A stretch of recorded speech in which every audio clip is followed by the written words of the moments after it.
प्रभु यीशु मसीह के मधुर और जलाली नाम में आज दिनांक 24 जून दिन शुक्रवार को हम आप सब अपम के श्रोताओं का हार्दिक स्वागत करते हैं। आज के दिन के लिए वचन लिया गया है सबोपदेशक की पुस्तक और उसका 3 अध्याय 4 पद। वचन कहता है, रोने का समय, हंसने का भी समय, छाती पीटने का समय और नाचने का भी समय है। प्रभु में प्रिय लोगों, जब आप खुशी से नाचते हैं तो कई अन्य लोग उस आनंद में भाग लेते हैं, लेकिन जब आप शोक में होते हैं तो आप बिल्कुल अकेले पाए जाते हैं। जबकि हजारों लोग आपकी खुशी सजा कर सकते हैं, लेकिन आपका दुख सिर्फ आप और आप ही सहते हैं और उस समय आप बिल्कुल अकेले हो जाते हैं। परंतु मनुष्य को दुख देने वाली परिस्थितियों से गुजरना ही पड़ता है। ये हर मनुष्य की एक घटना है। पवित्र बाइबल में बिलाप गीत नामक एक पुस्तक पाई जाती है जिसको यिर्मयाह नबी ने लिखा था। यिर्मयाह नबी 9वें अध्याय पहले पद में इस प्रकार से कहते हैं, भला होता है कि मेरे सिर जल ही जल और मेरी आंखें आंसुओं का सोता होती कि मैं रात दिन अपने मारे हुए लोगों के लिए रोता रहता। यहाँ तक कि वो इतने दुख में था कि उसने एक पूरी पुस्तक लिख डाली, गीत लिख डाला। उस गीत का नाम भी बिलाप गीत पड़ा।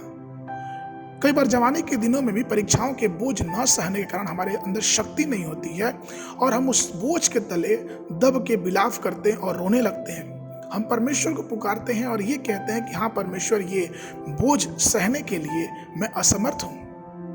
पुराने नियम में हम इस बातों को पढ़ते हैं कि किस प्रकार से उस समय के लोग, जब अपने देशों में अकाल पड़ता था, शत्रुओं का आक्रमण होता था, तो उस समय के लोग इस अकाल से बचने के लिए, शत्रुओं के आक्रमण से बचने के लिए तुरंत टाट ओढ़ लेते थे। और आपको बताऊं कि जो टाट जो होता था वो जूट का बना होता था और ये पहनने या ओढ़ने में बहुत परेशान करता था।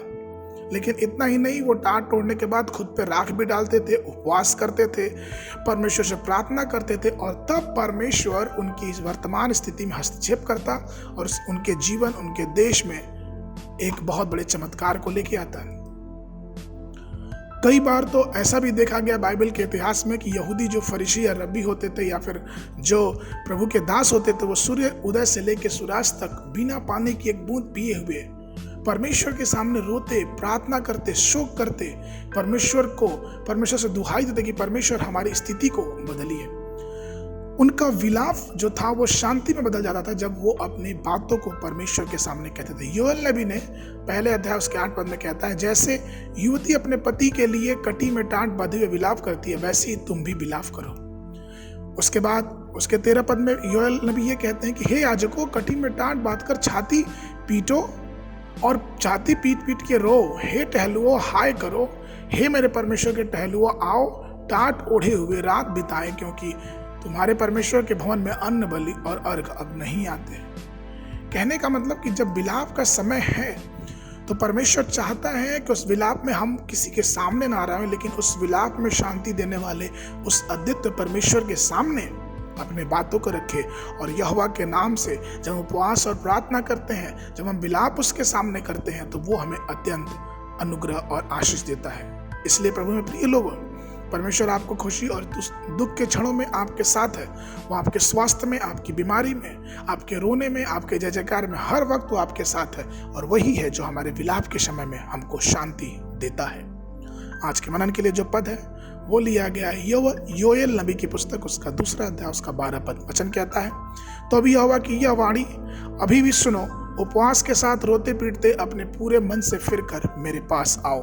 बाइबल अध्ययन के लिए सुबह के समय अय्यूब की पुस्तक, उसका 1 और 2 अध्याय, संध्या के समय पीड़ितों के काम, उसका 7 अध्याय 22 पद से लेकर 43 पद तक।